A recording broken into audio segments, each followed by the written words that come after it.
here. Holla black. Yeah, 1, 2, 1, 2. Okay.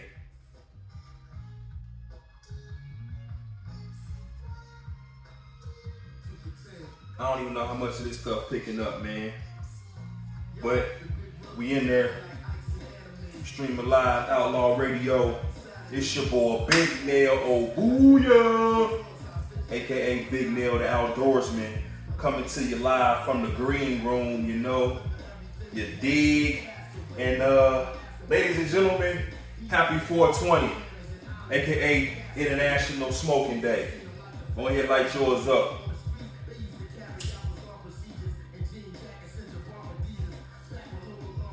Cause I'ma light mine, you dig? But we in here. Like I said, it's Outlaw Radio.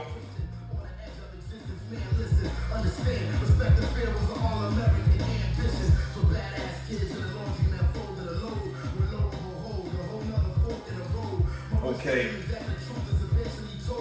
Getting turned up a little bit.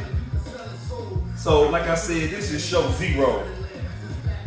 Show 0. Show 0.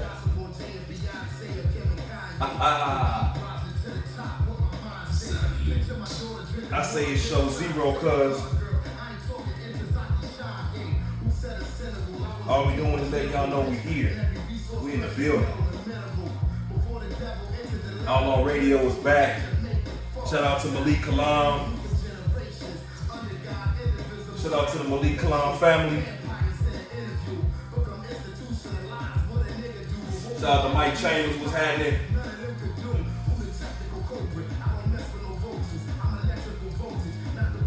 Zaid, Malik, Zalu. What's up, Ife?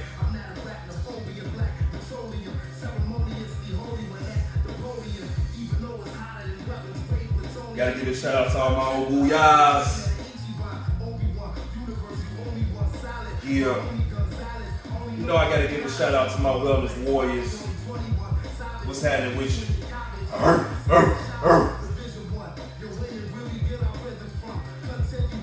Shout out to Kim and Asin. We down here in Tassetti.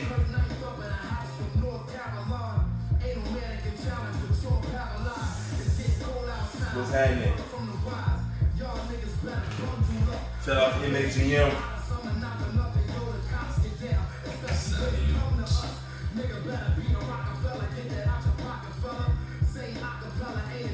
UNIA, ACL, what's happening?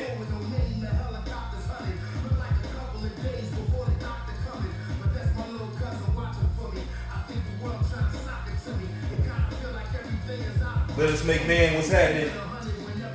Let us make man conference coming down. It's coming up.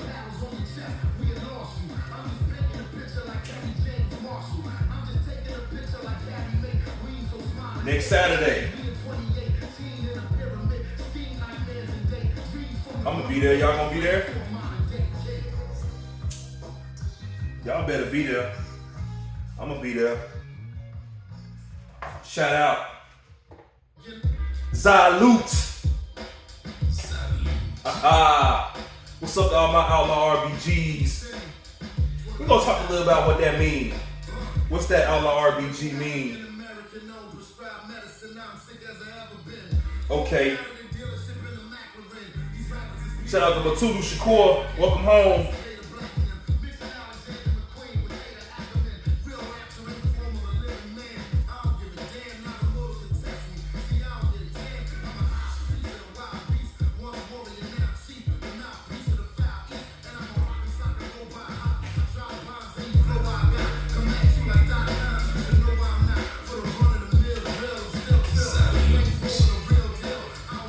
Had to kind of rock it a little bit.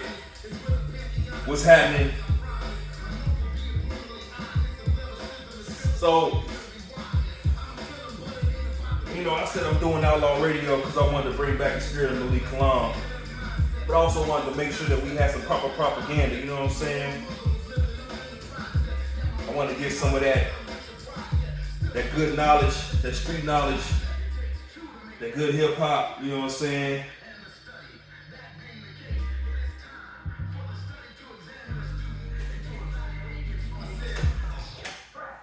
I want to be able to give y'all some of this here.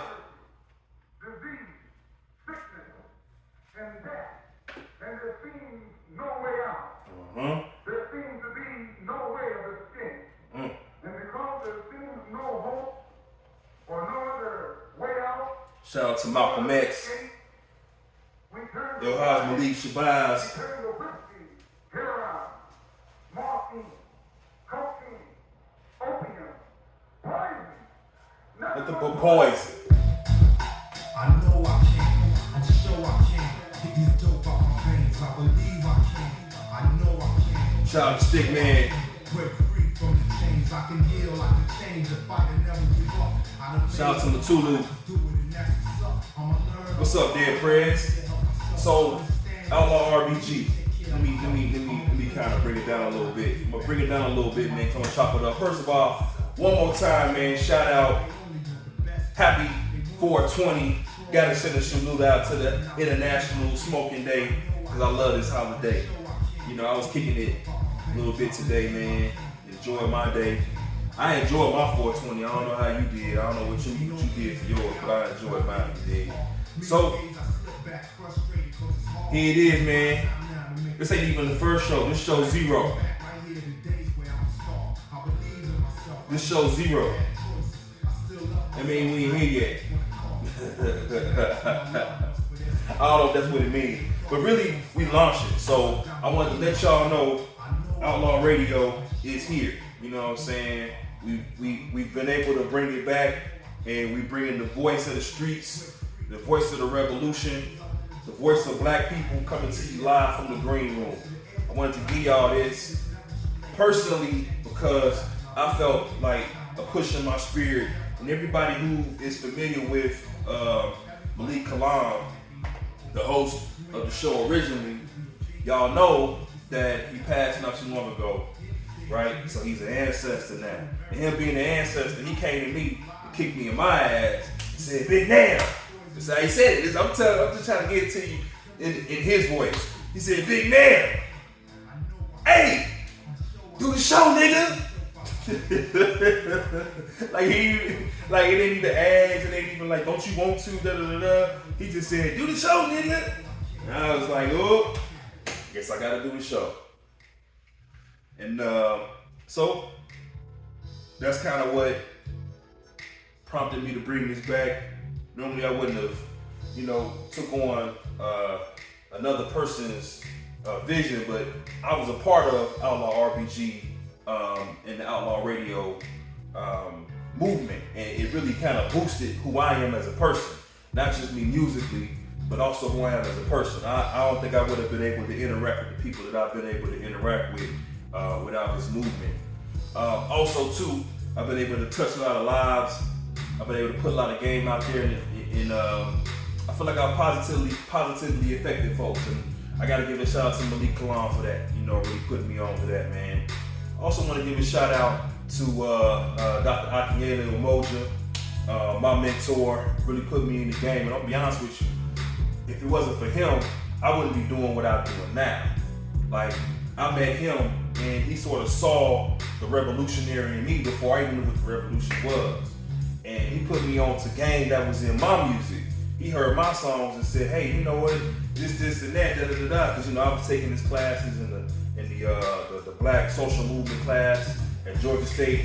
Shout out to Georgia State University. But I was taking this class, man, and he put me on to some game that I didn't even know. I intuitively knew it was like a spiritual connection that I had with the ether to really put the game out there in the music. So that's what it was.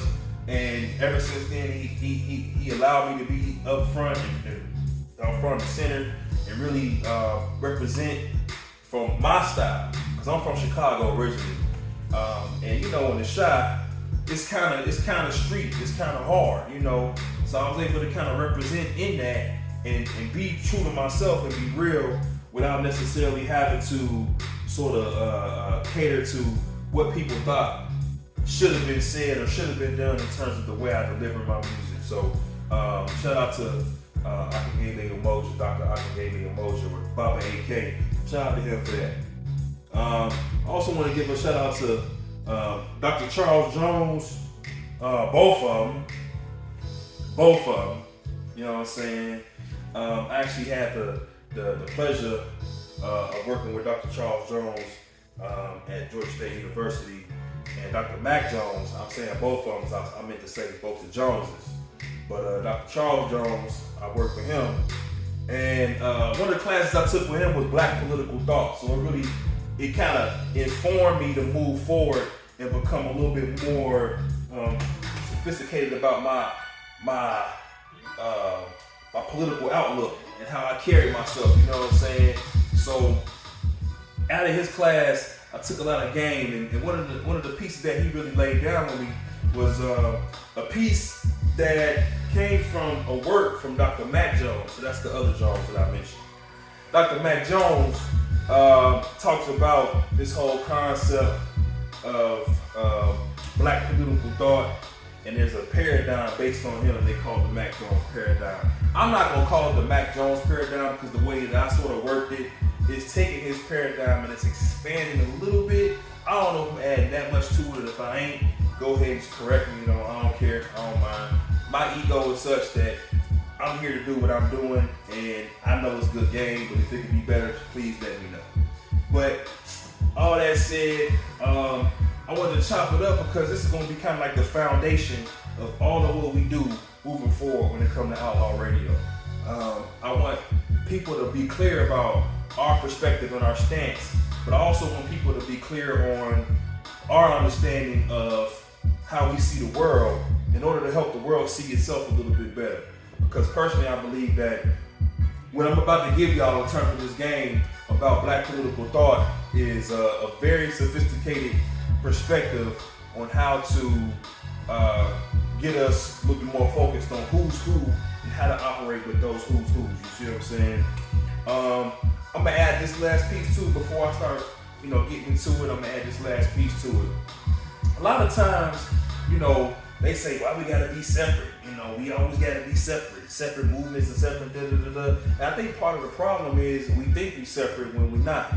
And a lot of times we're saying the same thing, but one person is saying the thing wearing red, the other person is saying the thing wearing blue, and y'all beefing, but y'all really saying the same thing, you just don't understand it. And that's a lot of what's going on with us, man. So I think it's worth giving that perspective. Now, spoiler alert, you couldn't tell by now, yeah, I'm street and I do my thing. Like I said, I'm from the shop, so I'll rock with you. You know what I'm saying? If you want to get out there with me, I'll get out there with you. You dig? But at the same time, I'm an intellectual. That's why we talk about the Black intelligence. You dig? I'm a Black intellectual. Yeah, heterosexual. I float and I'ma go to the festival, spit off the top of the head. They arrested who? Not me. I'm 2G. I done came down the streets and my beats is so cold. Okay, I'm gonna hold off on spitting off the top of the dome because I'm gonna kind of stay focused on what we on today. Since this is a kind of a heavy subject in terms of political thought, I'm gonna stay heavy. Try to keep it light a little bit, but I want y'all to really flow with me, right? So, anybody who understands the history of Black people in America knows that Black people in America have not been able to fully have, the authority to shape our own lives in this nation, right? Because as far as the history that is taught in schools, talks about the first Black presidents being in America starting at the same time as the first European presidents, right? Now, I'm a history teacher, so I can break the game down for you in another show, but let's just keep it 300. Black people were here before that, all right? Now, this begs the question, were they African, or were they just Black people that lived in America?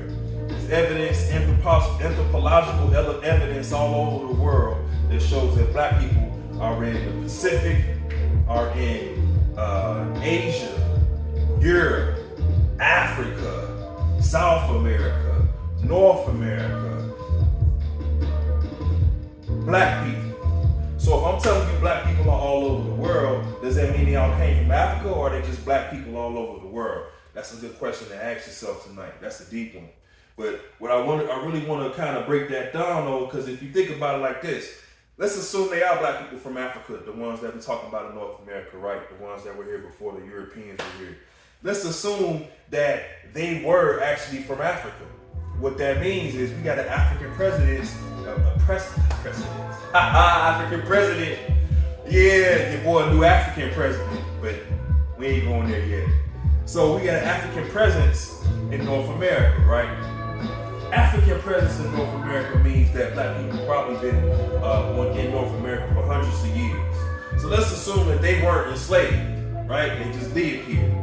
So now you got African people who were here, brought because of the transatlantic slave trade that began around 1490. Well, maybe a little bit sooner. Arguably, 1490 is where they have written record of it. So let's just go ahead and go with it, right? Came kind of loud. Let's assume it's 1490, right? Because I'm saying 1490 because 1492 Columbus sailed the ocean blue, right? And we also talk about how, they finally got the last presence of the Moors out of Europe around 1490. So let's, fast forward, black people in America.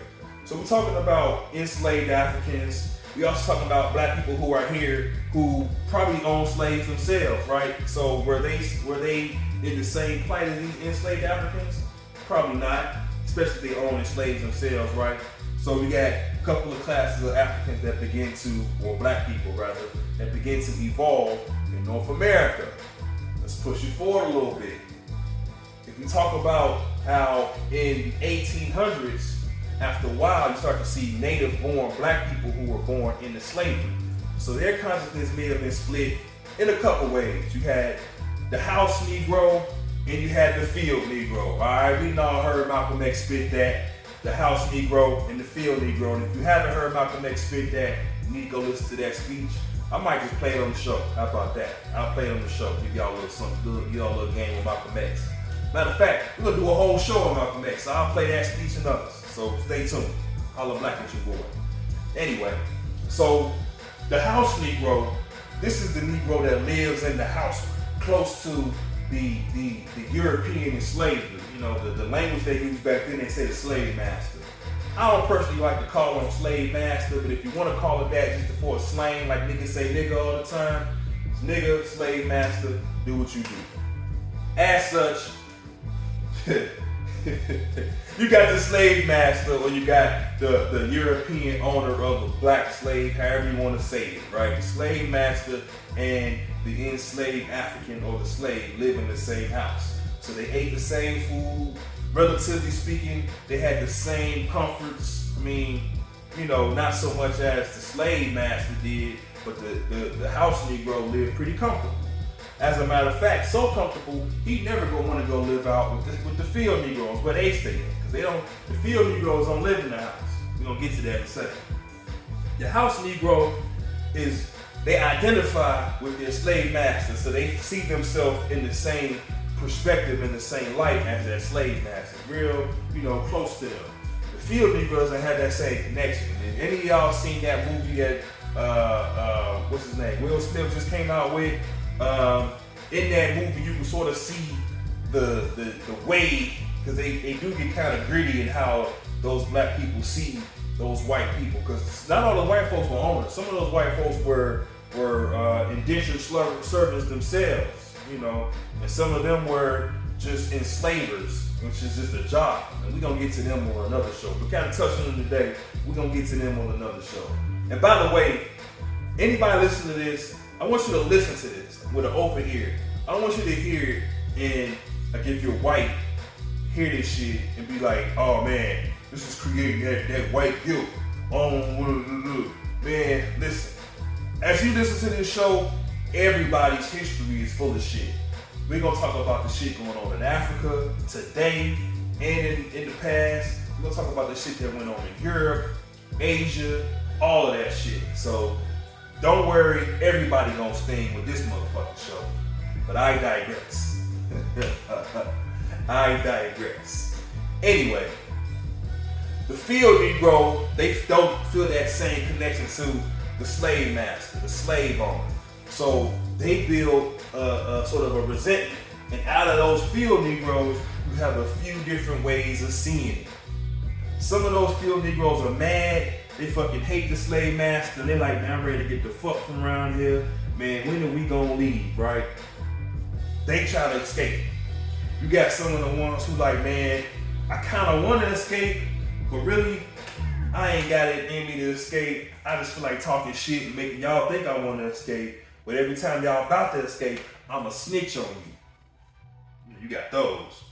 You know, those are famous. We call them snitches. We're going to get to them on another show, right? But I just want to lay that out for you.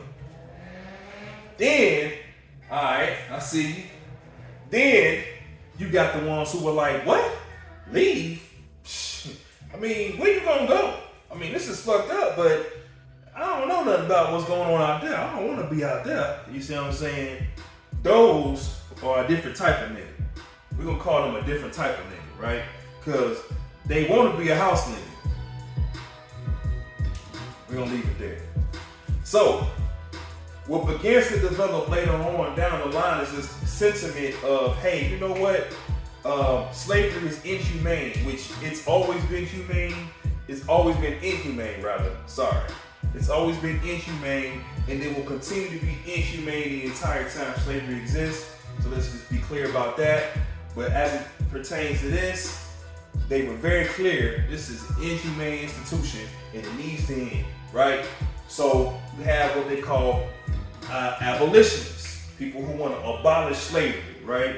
We have the white people who want to abolish slavery because, for different reasons, you have white folks who were like, man, let's just get rid of these niggas. I'm sick of seeing these motherfuckers. They dirty, they stink, they always doing something crazy. Let's just send their ass back to Africa. You got those. Then you got the ones who were like, let's end slavery because, you know, it's the right thing to do. Like, it's the godly thing to do. Like, I'm connected to God, and God says, free the niggas. Then you got the white folks who were like, let's end slavery so that we can bring in capitalism, this new form of way of making our money pop in America. If we ever gonna move this country forward, we gotta get rid of this shit and start with this shit. Those are the ones who wanted to end slavery in the North primarily. That was the primary reason for them, right? Then you had the folks, of course, who just wanted to keep slavery because they wanted to keep slavery. It was financially beneficial. They felt like they said superior to niggas anyway. Why not? So it's that. So all of these things that I'm telling you about now, it all begins to develop political thought. When you have these interactions with Africans and Europeans and Native Americans, and later on you have the Asians, different types of Asians coming to North America, all of this interaction and all of these different types of not only internal interaction, but geopolitical interaction, it begins to build political thought. The idea and the concept of revolution is strong in America because the people in America are trying to separate from England. So there's a revolutionary spirit. So that's when you think about the founders of America, they founded America on revolution, right? And that's part of the reason why there needs to be a revolution again. We're gonna get to that though. We're gonna get to that. Thomas Jefferson even said that. He said in order to keep the republic healthy, it needs to be a revolution every 70 years. Hold on, let me sit this Trayvon Martin. Yeah, Arizona. That's that Trayvon Martin. But anyway, but we ain't talking about the presidents like that. I don't want to get too deep on presidents. I just want y'all to kind of get a sense of what the mind was like of the average person back then. Because what ends up happening is these political thoughts begin to meld together. They create ideas and concepts that later get birthed into what Mac Jones calls a paradigm. So it's almost like a spectrum of how black people think in America, right? Now, he separates the concept. I forgot that one. I'm gonna have to rap on that shit. I'm gonna have to rap on that one. Oh, yeah. I'm gonna have Anyway, Mac Jones talks about this concept of the subjective and the dominant group. Well, we call it the subjugated group, but I'm calling it subjective because I feel like black people have been subject to white people in America, so it's called subjective. Then the dominant group, dominant society. You know, people from FBA, they like to use the concept, the word dominant society. So we gonna put that in that context and give a shout out to them. All right. Don't necessarily always agree with what they talk about, but I think it's always healthy to use lexicon from all of us to be able to have inclusive language as black people. It's part of the concept of unity and the concept of New Africa. So I'm gonna get to that at the end. But anyway, so S1, S2, S3, S4, S5, S6. That's the spectrum or the paradigm of black political thought, right? S1, right? Let's go ahead and call S1 assimilations or accommodation, right? They accommodate, they assimilate. S2, let's call that the integrationists. They integrate, they want to be a part of it, right? S3, we're going to talk about the cultural nationalists. So that's somebody who has a level of separate concept and separate conceptualization of identity based on culture. Then you have S4, which is a separatist, somebody who wants to have a different, separate society. And you know, regardless of what people have told you about separatism, it's not always negative. I think sometimes people take the negative examples, and those negative examples be what people hold on to of what something actually is. But we're gonna get back to that in a second. S5, that's revolutionary nationalists. And let's be clear, the concept of revolutionary nationalists in this lens is a Marxist view. We're gonna understand Marxism in another one. Man, I'm dropping so much game all of this show. That's why I call it show zero, because there's so much game. There's so much game today that you're gonna have to check this show, and whenever you go have another show and you're like, what the fuck is he talking about? Come back to show zero. It's always gonna put you on, right? But anyway, S5, revolutionary nationalists. Now, S6, that's Pan-Africanists, all right? Pan-Africanists, that's the connected concept of every African all together as one group. And we're gonna talk about that piece as well, because that's really important to understand the whole concept of Pan-Africanism. I think somebody on Twitter once said Pan-Africanism is dead. No, it is not. It is alive and well, and we're gonna talk about why. So S1, right?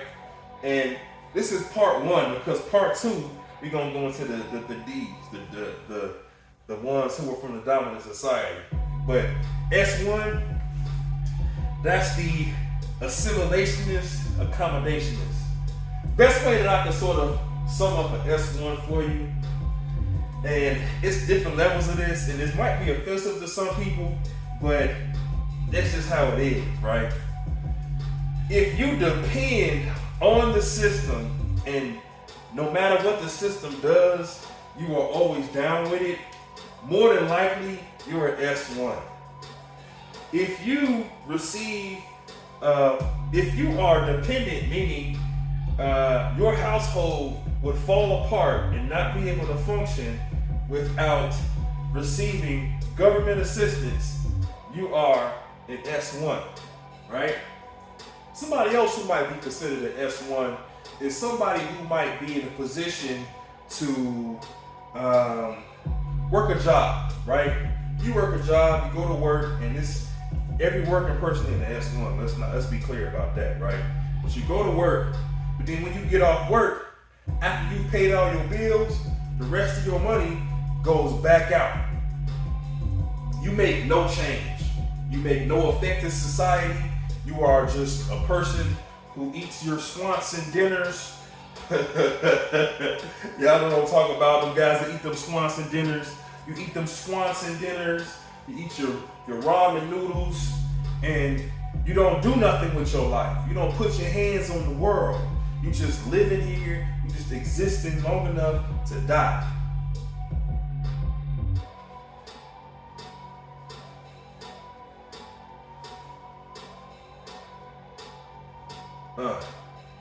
That's S1. I had a little update on my system here and I'm trying to figure out why. But I'm gonna keep going, man. I'm gonna keep going because I don't quite know what this is trying to tell me. And like I said, this is another thing. This show Zero's working out all the kinks. It's like we building the ship while we ride this motherfucker, you dig? But anyway, S2. S2 is an integrationist, right? So, integrationist could best be described as somebody who, you know, you love America and you are appreciative of being here and you feel like you would not have the same opportunities anywhere else besides being here.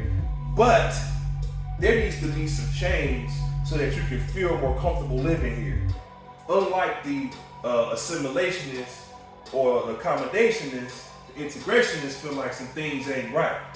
So when the Integrationist sees the police murder an unarmed black man, they want to rise up. They want to have some social change. When the Integrationist wakes up in the morning and wants to go to a diner but can't go to the diner closest to him because they don't serve black people, they got to go to the black diner. They want to make that change, right? The Integrationist is somebody who sends their children to school, but the school they're going to, it ain't quite as good as the other school. I think we can do better.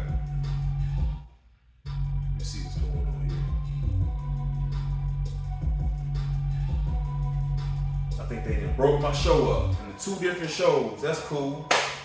But part 2, I'm gonna go back a little bit on the S2. So bear with me. So the S2, if you wake up in the morning and you want to, you see the world, you appreciate the world, you love America, and you think that America is the best country in the world, you wouldn't want to live nowhere else but America, right? But you think there's some changes that need to happen in this country, right? There needs to be some systematic changes. You don't accept police shooting down unarmed black men in the street. Unlike a accommodationist or assimilationist, you feel like change needs to happen, right? So you'll stand up and you'll make noise. You'll go vote so you can get somebody different in office, right? You'll make noise about things that are going on, and you'll post tweets and internet posts and things of that sort. You know, just sharing your concern with the world, things of that sort, right? So S3 is somebody who's a cultural nationalist. So think of an S3 as somebody that is sort of like an S2, except they are more accepting of their natural culture. When I say natural culture, what tends to happen is we look at culture as what our environment has given us, but culture also has to do with who we are naturally, right? So my natural culture is my hair, my skin tone, my voice, my energy, my body type. All that stuff goes with my natural culture, right? So when you get a few guys in the room who have energy like mine, voices like mine, hair like mine, skin like mine, we can identify with each other without even having saying a word. There's a physical culture, right?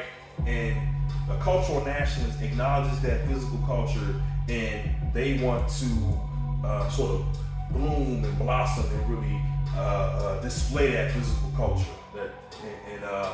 That cultural nationalist is proud of their culture, as opposed to an integrationist whom that might not be as important to them, right? Integrationists, they can do a perm here and there.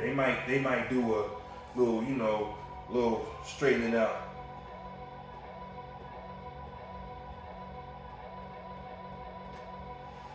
They might do a little straightening out, you know what I'm saying? Straighten it out. They might put a couple of blue eye contacts or whatever, you know, because they look cute. They might do some things that the Assimilationists might do even. They might even go there, right? Cultural nationalists, not so much. They sort of go away from that, but that's as far as it goes in terms of their activity. Sometimes you'll find a cultural nationalist actually putting their hands in the community, so they might be a part of cultural organizations and programs and things of that sort. They might even march. In addition to vote and things of that sort, they might even march. You might see them protest. You might see them out in the streets. But that's about as far as it goes politically, right? Of course, voting and all that kind of stuff. S4, that's that separatist, right? That's the ones who say, you know what, we as black people, we need to have our own separate nation. We need to have our own separate banks, our own separate institutions, our own separate everything. Like everything that the rest of the world has, we need to have that too. And I think that's a good idea for any group of people to be able to have. Because if you think about any other group of people in the world besides the so-called African American, the black person, the new African, or whatever you want to give a name to this day, every other people in the world have something to identify and say, this is mine, and I can be American. Like, I am American because I choose to be. Black people in America are American because we were decreed so. There was never no plebiscite to say, hey, black people, do you want to be Africans? Y'all go ahead and vote amongst yourself. Do y'all want to go back and be Africans, or do y'all want to become Americans? Do you want to be something different? Like, that never happened. That process never happened. And I think some people today would say it's irrelevant and unnecessary to even talk about. I disagree. I disagree because if you think about where our world is now and the way things are going, you probably need to have a consultation with black people, because we don't even all agree that we all black. Some folks just say, don't even call me an African American, I'm just American. I don't even make fun of them, man, because it's I don't want to be divisive on that. Like, I want to stay as neutral as possible when I present these. I want people to be able to understand them before you make a decision about how you feel about it.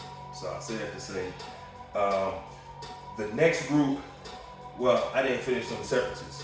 So black separatists tend to be one or two different ways.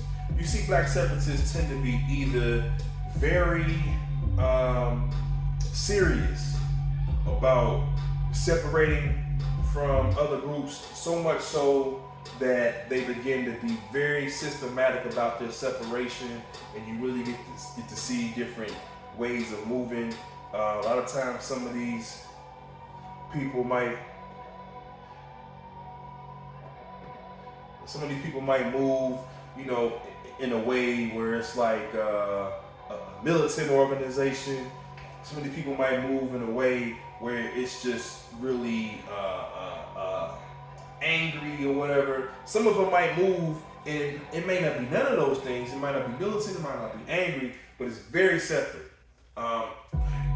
Put you in the, I guess a similar example would be, anybody who's ever been in the Jewish community, if you ever hung with somebody who was Jewish or been around Jewish community, you can definitely tell that they don't do everything that everybody else does. So much so that they have to have a budget developed on being able to purchase Jewish grocery items and use Jewish items and Jewish commerce. Like, it doesn't cost the same. Like, you can't go to Kroger and get kosher bread and kosher peanut butter and jelly for the same price as you get it for the Kroger brand. Like, it's astronomically different.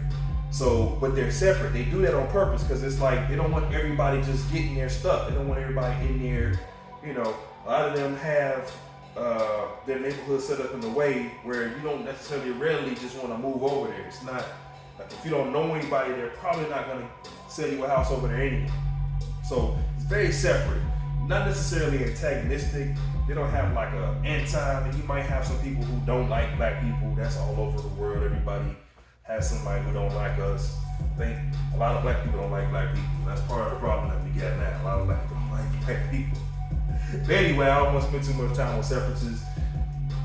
S5, revolutionary nationalists. Now, when I say from a Marxist perspective, as a revolutionary, the Marxists see revolution The reason for a revolution is to overturn capitalism and to instill a system of socialism, communism, something that's more, and some people would throw the word communal in there, but I don't think that Marxist himself ever saw it communal as much as he saw it as socialism. But we're gonna talk about what socialism and communism is. In general, socialism is a system where the people are the ones who are in authority. So when you make decisions, everybody has to have like a popular vote. Communism is more of, there's an institution that sort of works for the people. So the institution handles things for the people, and it's supposed to be like the people's machine to do things, basically. Haven't seen a very successful example of that in the world. If you have, just let me know. Just holler at me. And by the way, when y'all let me know, you can hit me up on IG, Zaluded Obuya with a Z. That's Z-A-L, Zaluded, Z-A-L-U-T-E-D _OBUYA, Zaluded Obuya. That's on IG. You can find Thairu Obuya on Facebook. Big Nails everywhere. You can just fucking Google Big Nail and you'll find it. But anyway, I digress. S5 Revolutionary Nationalists. So what they want to do is they want to sort of overturn or destroy the system to create a new system. What tends to happen sometimes is you get around some people who consider themselves revolutionary and they really sound more like anarchists because they don't mind overturning the system, but rarely do they have like an idea on how to build a new system. But if you had to give like an example of a revolutionary nationalist organization, some people would say Black Panthers. Black Panthers are revolutionary in the sense that they carry guns and they were Marxist. So you could put them in that category. You could also put the Black Liberation Army in there, so on and so forth. So you do have some examples that do exist of the revolutionary stock on the Black political dark spectrum. Then you got the S6. The S6 is the Pan-African. Now the Pan-African, like I said before, that's Africans all connected all over the world. So what they do is they see every black person as African. So if you African in North America, if you African in London, if you African in South America, well rather if you're black in North America, if you're black in London, if you're black in South America, you African to them, basically. So you'll get included in with them, and sometimes that works out. You do have different contingencies. Shout out to Leonard Jeffries and all the folks over there with Wadu. You do have contingencies of folks who are working in the United States, connecting Africans in Africa with the ones here in the United States. Also some connection with that is going in the Caribbean as well. If I'm not mistaken, I believe there's some UK connections with that as well. So Pan-Africanism is alive. In Cobra, shout out to my man Jerry. So yeah, Pan-Africanism does exist. It is alive. So you need to stop hating on it if you do. Because I heard some hating out here, man. I heard some people out here talking about Pan-Africanism doesn't exist, or it's dead or whatever. And it's like, a lot of these folks just learned about, revolution. They just learned about, reparations and all that kind of stuff. They just learned about that a couple years ago, and all of a sudden they experts. But anyway, we ain't gonna go there. Like I said, we don't throw shots on this show. We're not starting beefs on this show. If anything, we ended beefs. If you got a beef and you want to end that shit, holla at your boy Big Nail. I'll be the referee. Y'all can just put on gloves and knock that shit out. You know what I mean? And then once we done, we can have a conversation. Because a lot of times, and this is a side note, a lot of times these guys be beefing and shit because they really want to fight, but they can't fight, or they scared to fight. But if you give them an opportunity to go ahead and get that shit out their system, and then we talk like men, you'd be surprised how much shit really get done. You know what I mean? As somebody who trains fighters and teaches, who's been teaching self-defense and martial arts for a large portion of my life, I can tell you that's some real shit. But anyway, I'm talking about these political thoughts and these political ideas. So I think it's important for us to look at who we dealing with now, right? So today, when you look at, let's say I mentioned FBA earlier, right? FBA, they're working on the reparations front. Reparations is repaying black people who are descendants of enslaved Africans, right? So in that, you have to accept that you as a black person come from a lineage of black people who were enslaved. So if by chance you are black, but you're from Nigeria, but you were born here, you don't get reparations. If you are black and you were born here, your parents are from here, but you don't have a lineage of slavery, you don't get reparations either, right? This is part of the reason why reparations has been kind of divisive in the black community, because it's this whole idea, well, should all black people just get reparations? You just get it because you're black? Or do all white people gotta pay reparations because we just gotta pay because we white? And those are all good questions. The answer, the real answer, if we're talking about like according to United Nations and just the history of examples of paying reparations, you will pay reparations to the people who need the repairing. So technically, reparations should only be paid to black people who have a lineage of slavery, right? So if you weren't necessarily the great-great-grandson of a slave, then you don't really get reparations, and that's just how it goes. Life ain't fair, so if you expecting everybody to get what everybody get, that's just not how shit goes. So, sorry I let you down, but that's how that shit works, right? Alright. Pretty deep, pretty heavy shit, but I think that if you look at FBA on the spectrum, you would probably place them somewhere between S2 and maybe S3, because there is some cultural acknowledgement there. You do have people who are sort of acknowledging their blackness. Just more and more, the trend is leaning toward anti-African. I don't think that's necessarily healthy. I think that all of us have a stake when it comes to blackness, and I think all of us need to kind of get a better opportunity to communicate. Because some part of the reason why a lot of these Africans, these Africans from the continent have a problem with black people here, some of it is because of miseducation that they get. They don't learn black history. Like the rest of the world don't learn about what happened to us here. So they don't come here with the knowledge of enslavement, the work for freedom, and us actually building up black communities here during slavery and after slavery. Like, they don't hear about that shit. We don't hear about that shit. So how the fuck they gonna know about what we doing? So you really can't blame Africans who come here and are like, fuck you niggas. You niggas, why don't you fucking wear you fucking niggas? You can't be too hard on them on that shit, because they just don't fucking know, right? And the internet don't mean shit. You know what I mean? Because not everybody get the internet. Not everybody's internet is as good as ours here. And I think sometimes we in America, us black people in America, need to get real about our privilege. You know what I'm saying? I know, ooh, shit, this motherfucker said we got privilege. Black people got privilege? Yeah. We have the privilege to have political thought. Because if you think about Nigeria, for example, I've never been to Nigeria, so, I might have this kind of fucked up. But from what I've heard, right?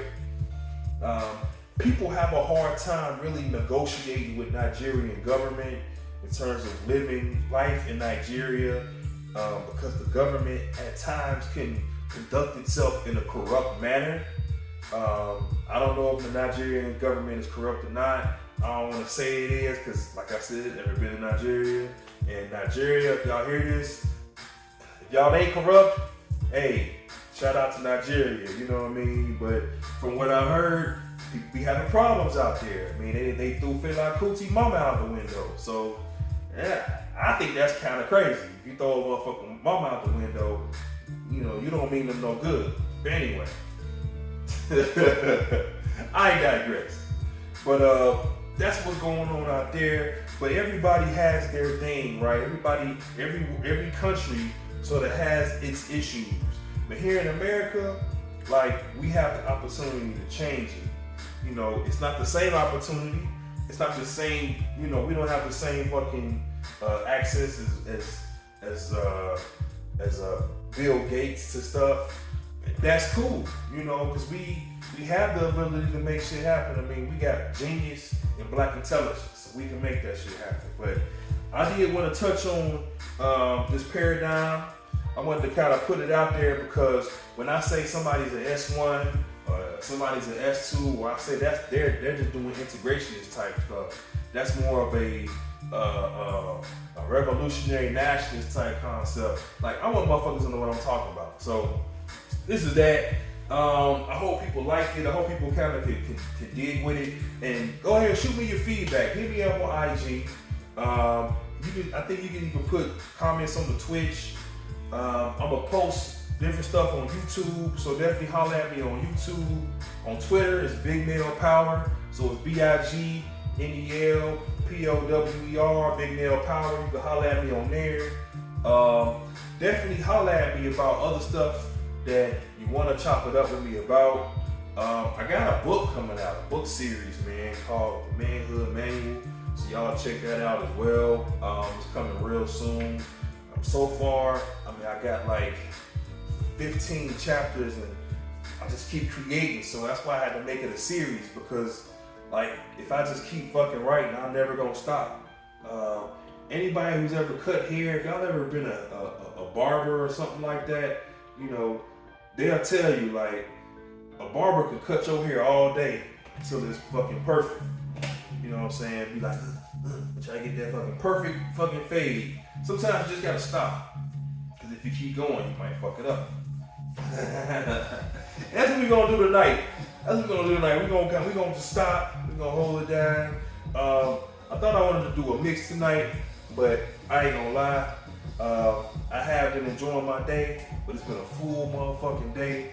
And at this point, it ain't even 4:20 no more, it's 4:21. So I ain't gonna do a mix today. I will be mixing over the weekend. I will be at Unity doing some mixing. So y'all holler at me out there. It's out the West End, Unity Cafe. I will be out there mixing. I'll be doing some more mixing online as well. You can just catch my lives on Twitch. I might post some stuff here and there. And we about to invade Rumble too. I'm about to fuck with Rumble. One reason I think Rumble's good is because Rumble gives us that freedom of speech thing. You know, the right, and we're gonna talk about like the right and left, conservative and liberal and Democrat, Republican. We're gonna go into all that shit probably on the next show. Either on the next show or a show after that. I got a couple shows lined up, so I need to go through my days and see what's what. But we're gonna talk about that shit. But on the right, they kind of moving in that Rumble real hard. And the left is kind of comfortable, you know, in their platform. So we're gonna invade both of them and see which one better serves our goals, so to speak. They both got income opportunities, so we're gonna be using that. Speaking of income, you can definitely support.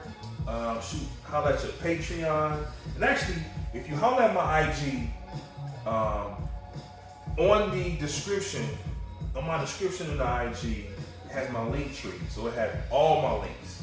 You'll be able to hit the Patreon, you'll be able to hit the Twitch, you'll be able to hit the YouTube, Twitter, all that shit. So it's all in one place. Alright? Appreciate y'all kicking it with me tonight, man. Going through my little changes and shit.